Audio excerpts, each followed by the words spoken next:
2 impeachments, 91 criminal charges. Now coming to a courtroom near you. Donald Trump, the Criminal Eras Tour.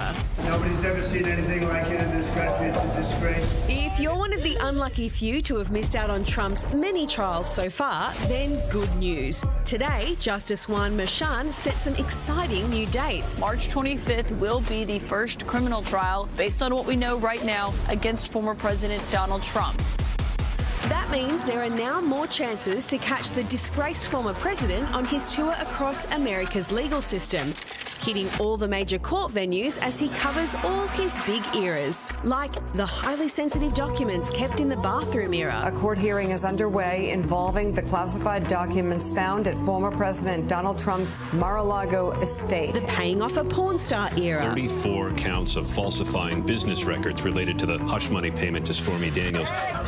The election interference era. They have rejected unequivocally Donald Trump's argument he is immune from prosecution in the 2020 election conspiracy case.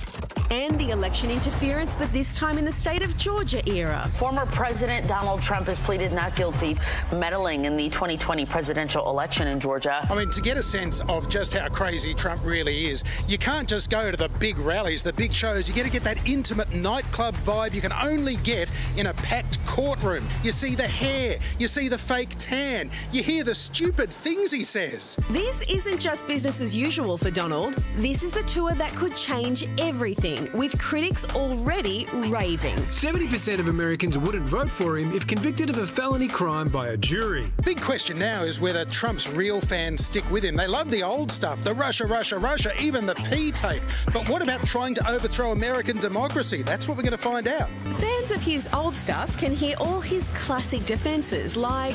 He's a Democrat judge, he's an operative, and it's ridiculous. The only crime that I have committed is to fearlessly defend our nation. It's election interference. They're interfering with the presidential election. Bing, bing, bong, bong, bing, bing, bing. So put on your friendship bracelets, get that tour merch ready, and prepare to watch Donald dance his way through the United States legal system, right before America makes him president for life. I'm going to be queuing up all night just to see if I can get Trump to sign my picture.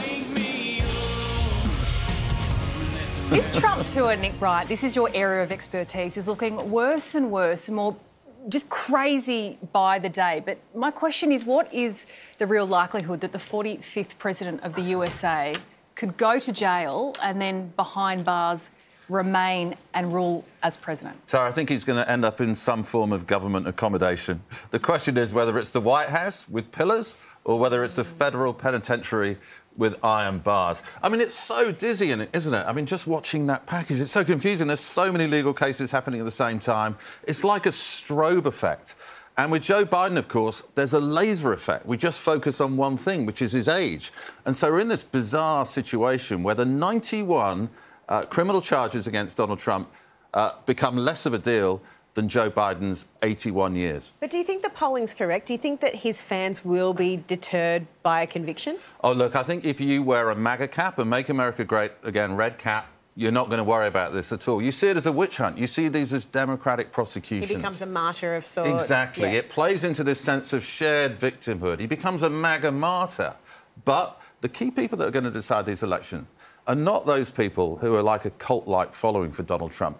It's the kind of more rational and sensible Republicans, and the polling amongst them shows regularly that their support for Donald Trump really drops if he does get a conviction against him. So he's up for charges in different jurisdictions, and there's a sticking point around Georgia. Yes, you could say, OK, so he goes to jail, he is a president, he can pardon himself from the other jurisdictions, but why is Georgia different? Yeah, it's interesting. There are indictments in New York, in Miami, in Washington, in Georgia. It's like the grand slam of indictments, and he got them all in a calendar year, which is very impressive. But Georgia's different because it's a state charge. The other three are federal charges.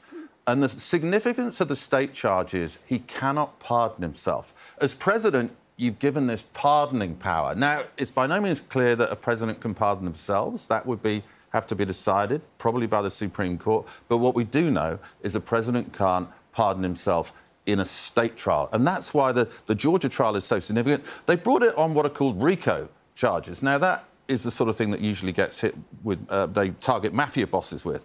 And the maximum sentence is 20 years. Wow. So this is serious stuff. Yeah, I mean, the biggest question is what does your dishwasher repairman think of all of this? But we don't have time for it right now. Renato. Yeah, well,